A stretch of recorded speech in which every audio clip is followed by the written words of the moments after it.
Have you ever looked around and felt like something is deeply, fundamentally wrong?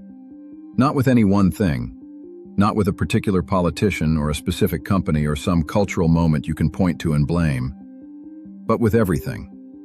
The buildings look cheaper. The food tastes worse. Institutions that used to work don't. The news cycles faster and means less. People are more anxious, more in debt, more distracted, and somehow less free than any generation in recent memory, despite living with more technological abundance than any humans who ever lived. You felt it. Most people have. But almost nobody can explain it. Here's what I'm going to argue in this video, and in this channel. The rot isn't random. It isn't a coincidence. It has a single root, and that root is money. There's a famous David Foster Wallace line, "The fish don't know they're in water." Money is the water. We swim in it every single day. We earn it, spend it, borrow it, stress about it, dream about it. But almost no one ever asks the deeper question. What is money, and where does it come from? Most people, if pressed, would say something like, money is just what we use to buy things. Or maybe, the government backs it. Or, it's whatever people agree it is. And technically those answers aren't wrong, but they're not useful either, because they skip the most important part. Money isn't just a medium of exchange. Money is a store of human time and energy. Think about what actually happens when you earn money. You traded hours of your life, your finite, irreplaceable time on Earth, in exchange for something. That something is money, which means money is, in its most honest form, stored human life. And if that's true, if money is stored human life, then the question of what money is becomes one of the most important questions in civilization. Because whatever properties money has, those properties will shape everything. Every decision you make, every building that gets built, every business that gets started, every war that gets fought, every family that stays together or falls apart. The properties of money are the hidden architecture of society. So, what are the properties of the money we use today? The money most of the world uses today is called fiat currency. Fiat is a Latin word. It means, let it be done, as in, by decree, by command, by authority. Fiat money is money that exists because a government says it does. It isn't backed by gold or silver or any physical commodity with independent value. It's backed by trust in the institution that issues it, and ultimately, by legal force. You must accept it as payment. There is no alternative. This wasn't always the case. For most of recorded human history, money was hard. It was scarce. It couldn't be conjured from nothing. You couldn't print more gold. You couldn't manufacture more silver. The supply of money was constrained by physical reality. That changed decisively on August 15, 1971. President Nixon announced that the United States would no longer allow foreign governments to convert their dollars into gold at a fixed rate. The last anchor between money and reality was cut. From that moment forward, the supply of money became, in principle, infinite. New dollars can be created at any time, in any quantity, for any reason a central bank or government decides is sufficient. And they have been. In 2020 alone, the United States created roughly 35% of all dollars that had ever existed in history, in about 12 months. Let that land. 1/3 of all US dollars in existence were created in a single year. Now you might be thinking, so what? If everyone has more money, doesn't that just cancel out? No. And this is where the machinery of fiat begins to reveal its damage. When new money is created, it doesn't appear equally in everyone's pocket. It enters the economy through specific channels, primarily through banks, financial institutions, and asset markets. The people closest to the money printer benefit first, before prices rise. By the time new money reaches ordinary people, through wages or savings or eventually government transfers, prices have already moved. Economists call this the Cantillon Effect, named for 18th century economist Richard Cantillon, who first described it. The political version is simpler. Inflation is a tax. And like most taxes, it falls hardest on those least able to avoid it. But the Cantillon Effect, as real and devastating as it is just the first layer. The deeper damage is not measured in dollars. It's measured in time. There is a concept in economics called time preference. It sounds academic. It isn't. It is, I would argue, one of the most important ideas in all of human civilization, and almost no one outside of Austrian economics has heard of it. Time preference refers to how much you value the present versus the future. High time preference. You want things now, with short horizons. You spend before you gratification today beats gratification tomorrow. Low time preference. You're willing to delay. You save, you invest, you build. You plant trees whose shade you won't live to sit under. Here's the crucial insight.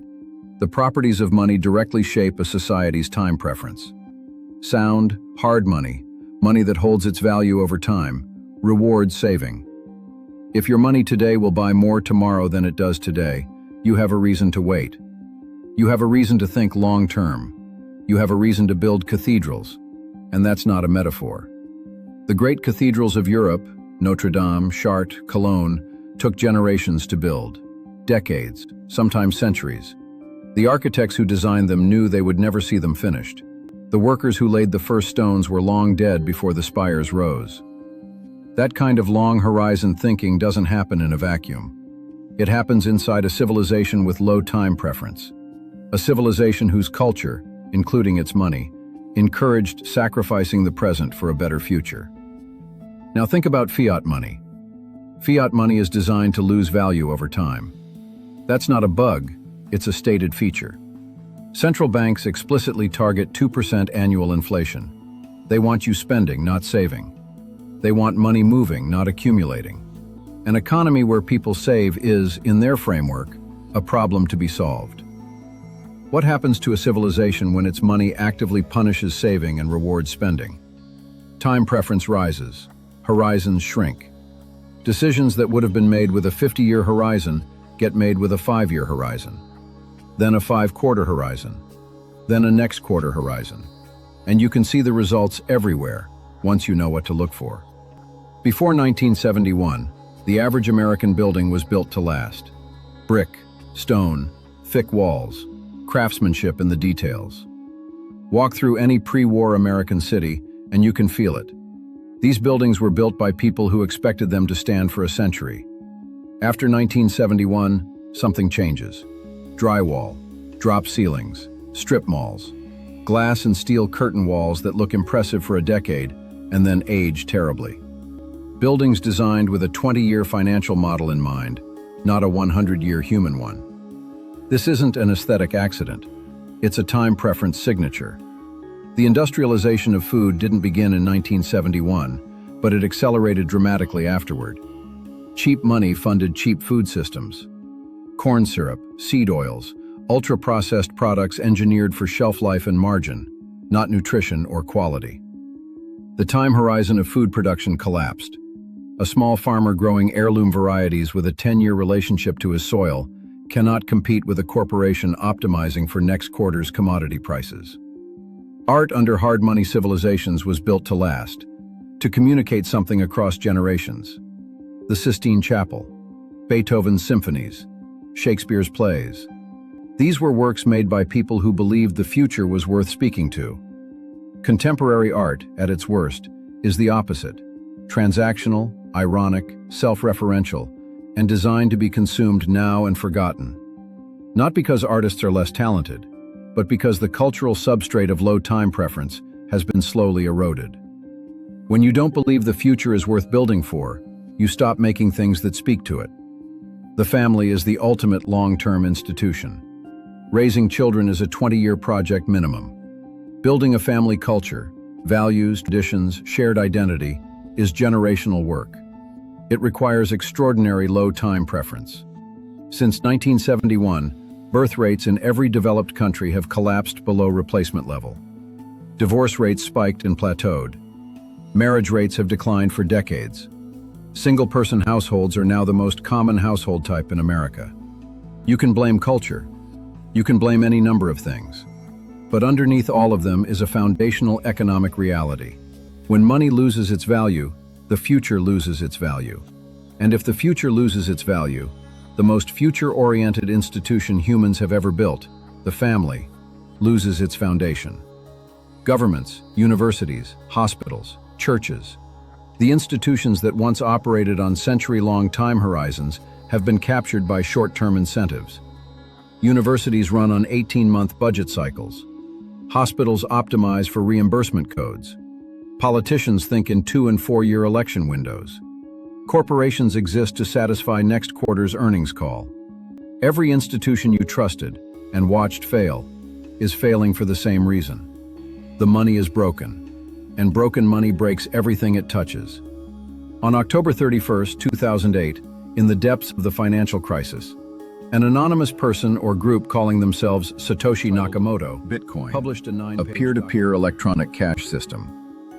Most people who discovered Bitcoin in the early days thought it was a clever technology experiment, a digital currency for cypherpunks and libertarians, a niche idea. They missed the point. Bitcoin is not primarily a technology. It is a monetary system with a fixed supply, the first one in human history that cannot be inflated by any government, institution, or central authority. There will only ever be 21 million Bitcoin. Not because anyone decided that today, because the rules are written in mathematics and enforced by a decentralized network of thousands of nodes across the globe, none of whom answers to anyone. No one can print more. Think about what that means. For the first time in the modern era, there exists a form of money that rewards saving. That gets harder to acquire over time, not easier. That has a long time horizon baked into its very architecture.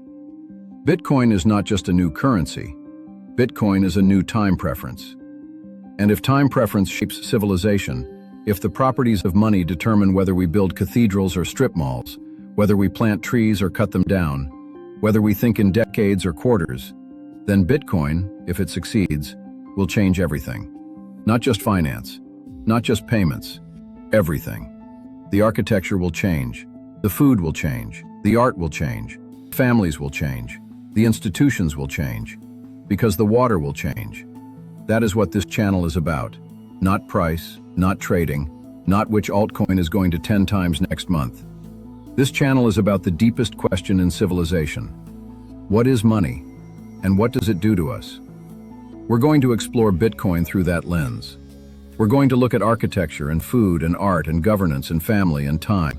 And we're going to show that all of it connects back to a single, invisible force that most people never think to question. If this is the kind of thinking you want more of, subscribe. And share this video with one person who you think is ready to see the water. Because once you see it, you can't unsee it.